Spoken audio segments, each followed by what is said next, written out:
Hello, everybody. Back here again for our vlog a day, and today is Friday, the 11th, and today was a lovely, beautiful weather day. Gorgeous day. Almost opened the house up. It was a little warmer outside than it was inside, but I knew it wasn't going to last long enough to really make a difference, so left the house shut up. Probably should have opened it, but just get some fresh air through, but not a big deal. Got this morning though, hopped in the tub like I do, trying to soak myself, loosen my muscles up, get my day going a little bit better. From there, got a few things done. Went ahead and got my run in real quick. Got that taken care of. Kind of hung around the house here. It's that weird time. I had a physical therapy appointment, and it was that weird. It's not like just get done, get up in the morning, and go to it. It's like that weird midday thing that just kind of screws with you because you're like, oh, am I gonna forget? Am I gonna be late? Am I gonna da da da whatever? So on the way there, got done with a few things that held it. Took off a little bit early and gave myself time to run by a couple houses. Went and looked at one Karen liked a lot, had a pool, some nice stuff inside, but it's on a little bit of a crappier street, not the best neighborhood. The house to the north of it was just like full junk yard, which I don't even mind so much, but like it's just like the old junky trailers and the old just a bunch of just like salvage type, scrapper type looking junk, and not really what I want to see every day when I drive up to my house. So the house to the south though was really nice. Had a oversized yard, a couple carports there, some nice boats and stuff stored. Looked nice compared to the place to the north that was kind of crappy looking, and it does play into your effect when you're looking to buy a house. So went and looked at another house that had a weird triangle lot. Like some of the roads here aren't running straight square; they kind of cattywampus to each other, and it made this great, gorgeous long yard. But the backyard was like virtually non-existent, and it's like built up on a hill, which is great for flooding here during hurricane season and stuff. But the yard slopes off a little too quick, and by the time you put a fence in, if it drops down say 2 feet, I have a 6 foot fence technically in town. So now you're only like a 4 foot fence from your property line from your house. So it kind of adds a little less security and privacy and stuff. So that kind of sucks there. Not really what I was wanting.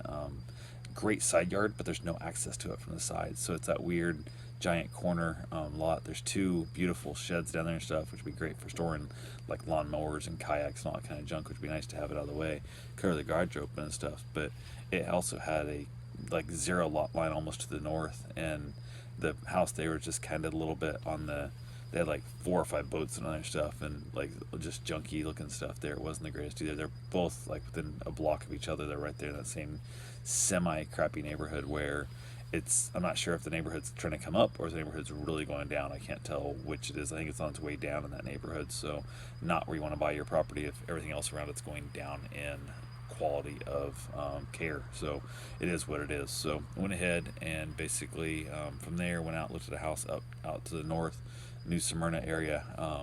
Great layout. So 36-inch doors for the whole house for wheelchairs, aging parents, aging just yourself in the house, whatever. Roll in showers. All the showers will roll in. So if you have a wheelchair, walker, that kind of thing, great setup. No yard. The side yards are non-existent. There's nowhere to put my trailers, my camper, the boat, that kind of thing and stuff. So don't want to have to pay $150 a month to store something somewhere else, which is just kind of not what I'm into. So that stuff kind of ruled that house unfortunately out. It was a super cute little house, little white picket fence in the front, which it's a cute design. Karen liked the idea of it a lot, but just wouldn't make sense, I don't think, for us because we don't need a little white picket fence. It won't really keep dogs and stuff in, and we don't have children to worry about. And it was kind of a weird, strange layout. There's a great covered, like screened in front porch, which would be awesome. It'd be great. But if I'm out there smoking cigars and stuff, you kind of have a little bit of that, and it's enclosed on two sides of house and garage there. You don't get as much airflow as you could normally get there, and you get a little bit of lingering cigar smoke smell, which out here in the back patio I don't get much because it's all open here, completely here. But I don't want to have somebody walk up and smell cigars. They walk up to my house for the first time, especially with dog meet and greets, that kind of thing going on. So that one kind of ruled itself out there as well. But from there, headed up to physical therapy, got to the place and was not really overly impressed in the very beginning walking there. Just like the reception and stuff, that weird cluttered, a lot of just like, it just felt a little, I don't know, kind of reminded me of the lady from the Drew Carey show, the lady there with the pink hair and all the trolls and stuff. Kind of had that weird feeling. I was like, let's see how this goes, because the other physical therapy I've done in here, they mostly work with like people in their 60s, 70s, 80s kind of thing, and it's more of getting somebody the ability to actually stand up or somebody not to fall down and just have like walker type work. And I really was not super excited about. I wasn't sure what I was going to get, but got a really great guy. basically was athlete himself, understood the fact that I'm not looking to, gain like ability to walk. I'm trying to get rid of this pain in my foot. And he came up with the idea, and he don't think it's really like the injuries that I have. He don't think is causing from the plantar fasciitis as much. Although he's giving me exercise to work with that too. And he said keep doing those exercises because they won't hurt you anything in rebuilding more. But he gave me some ideas and things to try. We're going to yeah, I don't know. I'm going to do the best I can. He said that the surgery that would fix this, if it is what they think it might be, is like 30% success rate. And he said, and it's a super long recovery time. He goes, it's just a pain in the butt. He goes, I know it's been like a year. You've been fighting this thing. It's been forever. But he goes, sometimes it takes a couple years to heal up, and it's just absolutely ridiculous in the process. So, don't know what's going to happen with that. Yeah, so not super motivated on the whole thing. I was kind of hoping he'd be like, oh yeah, we're going to make you do these things, and then we're going to have the surgery, and it's a 99% success rate, and it's such and such and such, all this kind of crap. And I was just kind of like, hey, just pay for the surgery and get it over with, just throw money at it and fix the problem. But he doesn't think that's going to be able to really fix the issue that I'm fighting with right now. So that was a little bit discouraging. And I'm just going to keep doing other things and see if I can't fix this, I guess, on my own, pretty much, lack of a better term. A little bit of help. He said I can come back as much as I want. I got 12 visits through my, schedules from the doctor. And he said, come as much as you want, or he goes, don't come at all. He goes, it's completely up to you. He goes, literally, for what you're doing, he goes, there's really not much more I'm going to be able to do for your foot that you can't do at home. And he goes, you're wearing the socks, you're doing the stuff, you're doing the stretchings, you got the stretching socks at night, all kinds of different stuff that he goes should help this process. So he did give me a couple other pointers that I wasn't really working on to try and fix that he said to go ahead and do. So I'm going to, do those again, which we'll see how that turns out. And then basically wrapped up in that. Like I said, felt the dude knew his stuff. He knew what he was talking about. He said there's no real range of motion difference from my left and my right. He goes, a couple of things here and there he would recommend me as a runner to work on, but he said there's virtually identical. He goes, I can't tell a difference just without like going to like an MRI type thing to be able to notice difference in flexion and stuff. He goes, so that would not be the cause of your pain, because if one was way off than the other, he goes, that's different. He goes, but you're not. They're about the same. So we'll see. Yeah, who knows there. It wasn't the greatest excitement of not saying, hey, this is your problem. You need to get cut open and get fixed. Because as much as I hate the pain, the thought of pains me to say maybe a knife is what I need. I was hoping that's what the answer was, just get it fixed, just get it over with, and just if it takes 6 weeks, it takes 6 weeks, whatever it is, stuff to get healed up and go from there. But he doesn't think that's going to be the case. So he said the injury that I have and the way it's presenting itself with the situation, he said it's very likely that it is something that's going to take me possibly another year to fully recover from, which sucks because I was wanting to get into some more rather long distance running by end of next year, especially. Hopefully this whole world opens up again. We can start doing events and actually do a sanctioned race, that kind of thing. So, but it sounds like that's not going to be my case. So yeah, that's very discouraging. So I'm going to probably do a little more time riding some more bike. I'm going to spend more time on bike and stuff to keep my blood flowing, keep the muscles moving and stuff, but not putting the impact on my foot like it is. So probably do a lot more of the walking like I've been doing, more walking and stuff, more hiking around, because there's not the impact, just that pounding. Walking puts pressure on your foot, but running puts 10 to 25 times more pressure on your foot.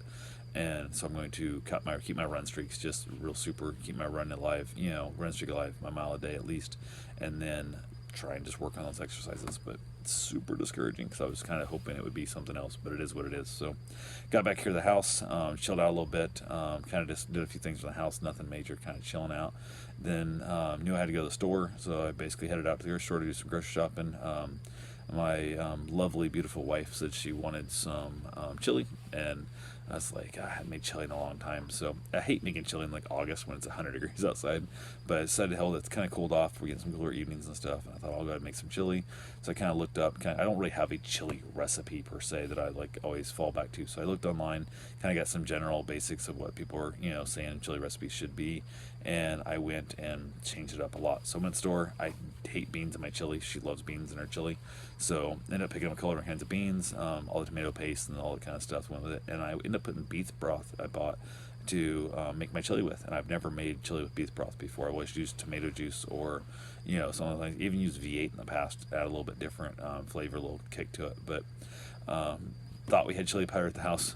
Got home, basically picked all my stuff up and basically did all my shopping. I kept forgetting stuff. Like over by the produce, I forgot to grab lettuce because she also wanted BLTs, and so I had to go back and get lettuce. And I also realized I forgot onions, so I had to go back to the store to get onions. Just my brain's been like literally slipping on things. I'm starting to wonder if I have like a brain tumor going on because I'm like forgetting really dumb stuff, and it's really not like me at all to have that. So, got back home.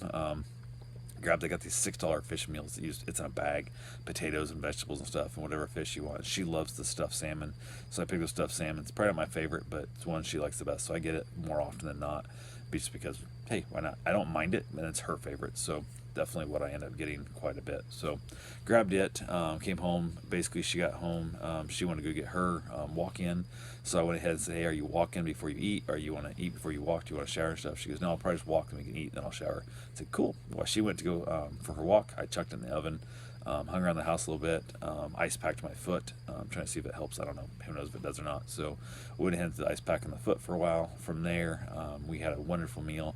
Watched 2 episodes of The Office. We're trying to knock that out before the end of the month because it goes off Netflix. So we're definitely trying to knock that out as quick as we can.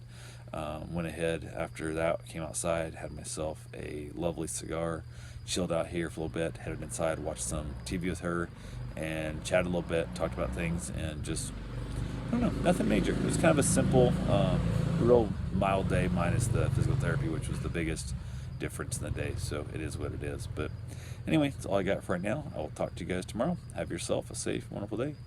Thanks for watching.